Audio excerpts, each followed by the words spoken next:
Right, we've got she's a bit of an old crusty Yale. Different sort of lever pack in the old ones compared to the new. So they are a bit tight. You got to watch your tension on them. They don't like to bind so much.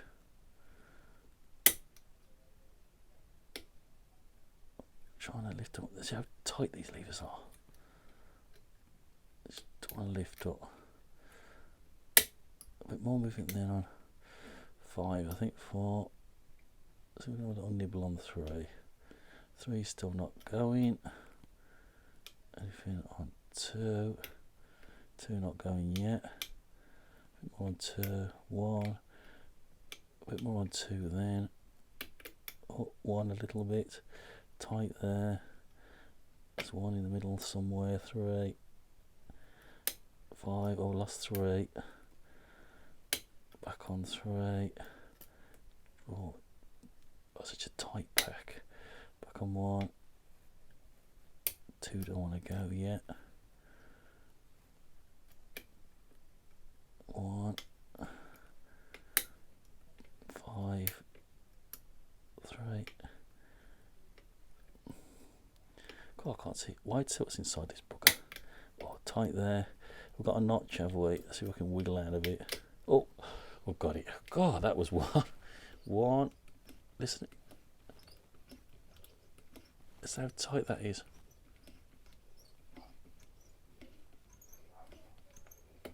Oh. Right, okay. Watch your wire. You should always be careful. If you overthrow it too much, you've got a good chance of getting everything stuck. So we're going to try and wiggle it in a position where we can try and get it at the front, and we can throw it all the way around like that.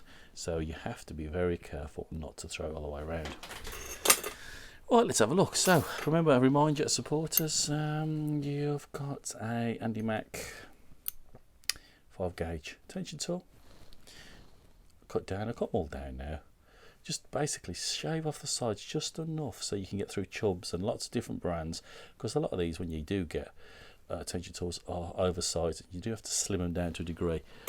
Like most locksmith tools, and at the 7 gauge is this particular one,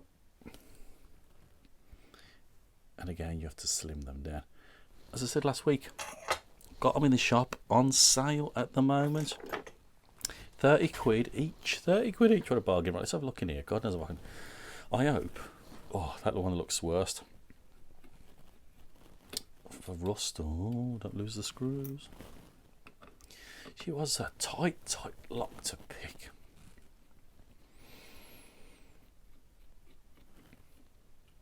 And number 2. Right. The worst bit, because it's a sash, you got all this mechanism here and springs. You got so you're just gonna. I just normally get a face full of stuff. Right, as you can see, this one, it was really tight because the levers are going the opposite way. Normally they'd be lifting this way, but on this particular lock, it was so tight because it was pushing against its tightest fulcrum point, are actually lifting in the opposite direction. Now, I don't know if we've got any false notches on, but it was a little bugger to pick. We got a number 2, and the levers are facing this way. I mean, normally you can, with these, with a degree, lift them, but not always. See, the sash mechanism's nice and oiled up, but these are as dry as a bone. It was I wonder why it was so tight. Another number 2, so that's 2 similar. So now we're jumping in a different direction now. Besides, the springs on these are huge, so you can imagine how much. There's lots of force on it. So the third one is number 5. So we've got a much more shallower lift compared to that. So 2 2s and a 5 so far. Remember, I haven't got a key, so if you haven't got any old locks like this, what you can do to make it a bit more exciting is swap all the levers around and put more back in a different order. So if you haven't got a key, it doesn't really matter, does it? So the 4th one is a number 4. Again, no false notch, but that cut for key control. And the 5th and final one, and I'm trying not to mess any of this sash stuff up at the top. If I can get the bugger out. Oof. Back on number 5. So what did we have? We had a 2, 2, 5, 4, 5. So a bit of a variant there. Let's try. Oh, the old classic curtain. So remember, this part actuates against the bolt in that gap there. And see if we can get him out. And we get him out. Not real. Some of them times you see these and different notches, but this is actually quite plain and nothing on it. But it's the force of those springs trying to get in and out. So there's a different sort of pick. Really a lot more force on the levers than you normally ever put on there. Very, very unusual. Anyway, enough yap, and let's see who's going to be the proud owner of these beautiful tension tools, 5 and 7 gauge. So let's have a dip in the old pot of dreams. And supporters, once again, thank you so much for your support. Without your support, none of this could happen.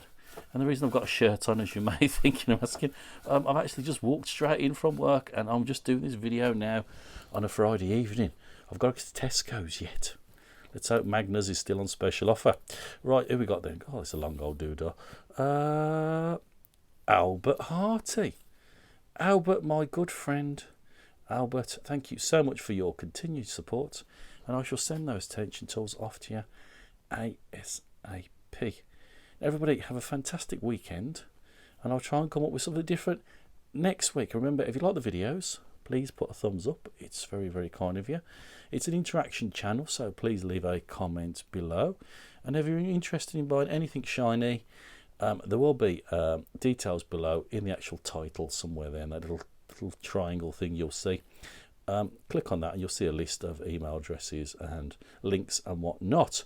So guys, stay safe, stay well, and I'll see you all very, very soon. Take it easy. Ta-da!